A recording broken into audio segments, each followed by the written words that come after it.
Hello guys! Hello Aries!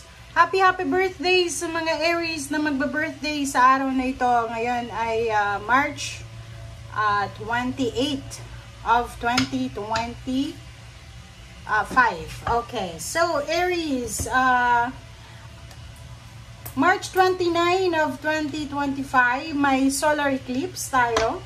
So, titingnan natin Aries, kung ano, because it's your energy to eh. So, titingnan natin kung ano ang dala kasi sobrang powerful ng solar eclipse na to. Partial solar eclipse.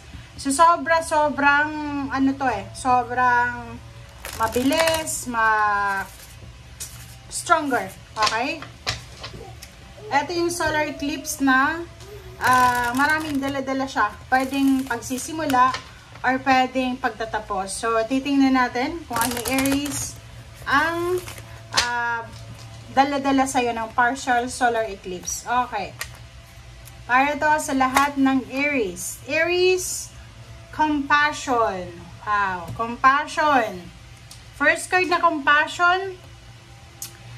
Sinasabi ng baraha sa'yo dito na release judgments about yourself and others and focus on the love and light that is within everyone. Okay. So, dito sinasabi ng baraha na kailangan mong alisin ang iyong judgment tungkol sa sarili mo, tungkol sa ibang tao, and mag-focus ka na lang sa kung ano yung pagmamahal. Mag-focus ka sa liwanag na kung ano yung nakikita mo sa sarili mo and sa ibang tao. Okay? Be compassionate. Okay? And search for compassion also from other people. Okay. Tingnan natin kung ano ang susunod na baraha mo. Aries, Aries, Aries. Saan siya na Aries kung maingay? Okay. Aries, Aries, Aries, Aries. Okay, next card is perfection. Okay, Aries. So, dito sa second card mo, yung perfection na to, sinasabi ng baraha sa'yo na posibleng makakaramdam ka ng sobrang appreciation sa sarili mo siguro. Siguro may mga minamanifest ka na perfection sa buhay mo, but nakikita ko sa'yo dito, maybe near to perfection. Hindi talaga perfect kasi wala namang perfect dito sa mundo. So, yun. Okay, tingnan natin. Aries, ano ba ang message pa sa'yo ng baraha? Sobrang dulas niya talaga guys. Pasensya na ha.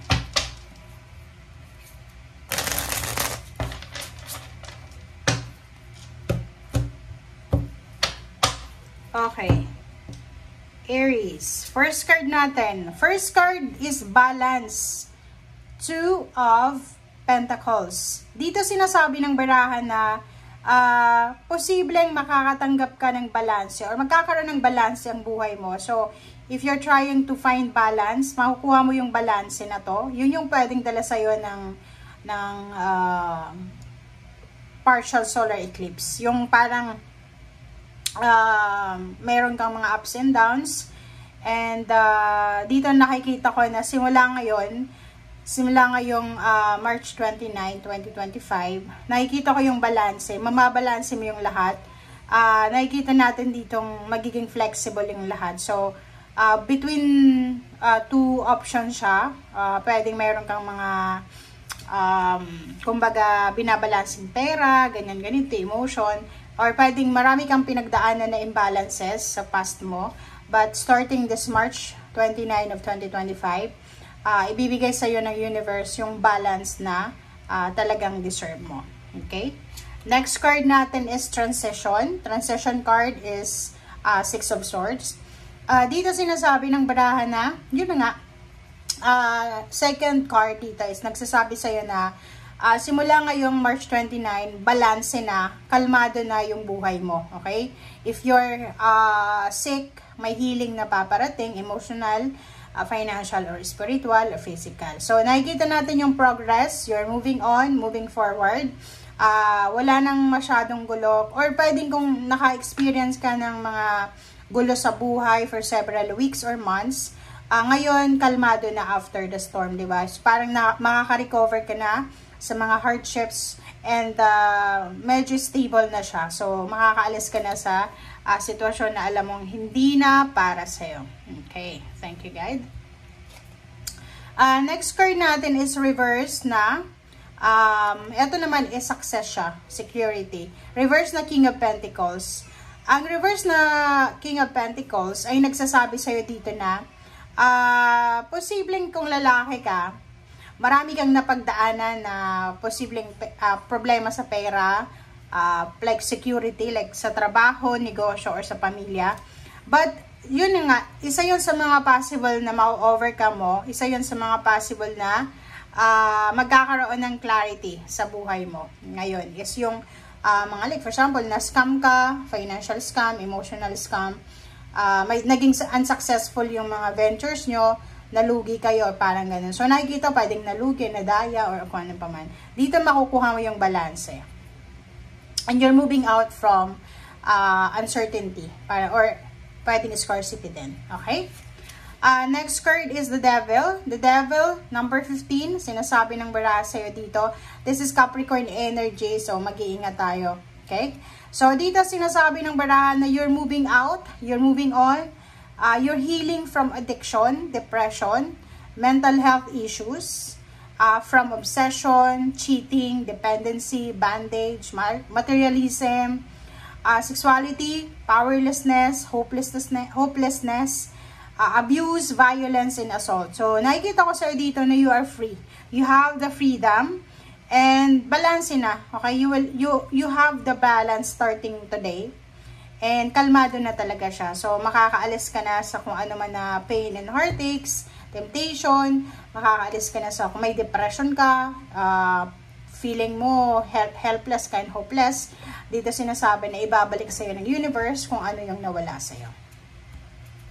Okay, next card natin, diba? So, Ace of Cups. So, kung makikita mo dito from this one, from financial problems, from any negative situation, paalis ka na, diba? Papunta ka na sa kalmadong buhay, balanse, and new beginnings. Yung new beginnings nito, pwedeng may mga magsisimula, like new relationship, new place of work, new source of happiness, pwedeng may consumption of ideas, fertile ideas, may pregnancy, celebration, and parties. So, parang ganun. So, marami kang rason para i-celebrate.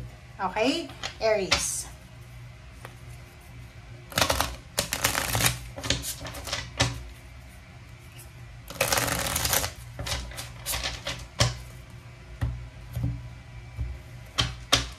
Okay. Wow. Decision. Maybe.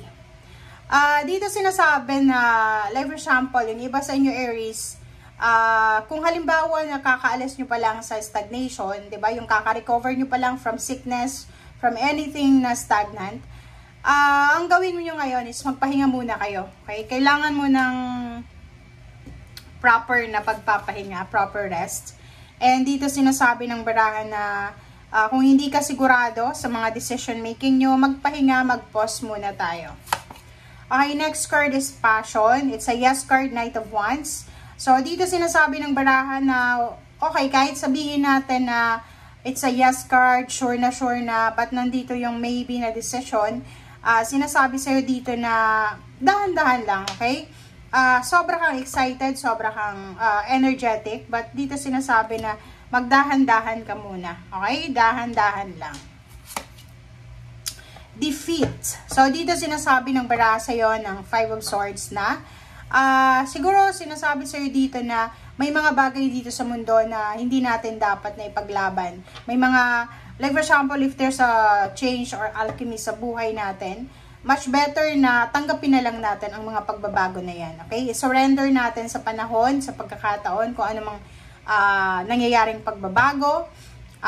Situation na alam natin na hindi na makakabuti sa atin, sa mental health natin, sa emotional health, kailangan na nating mag-walk away. Okay?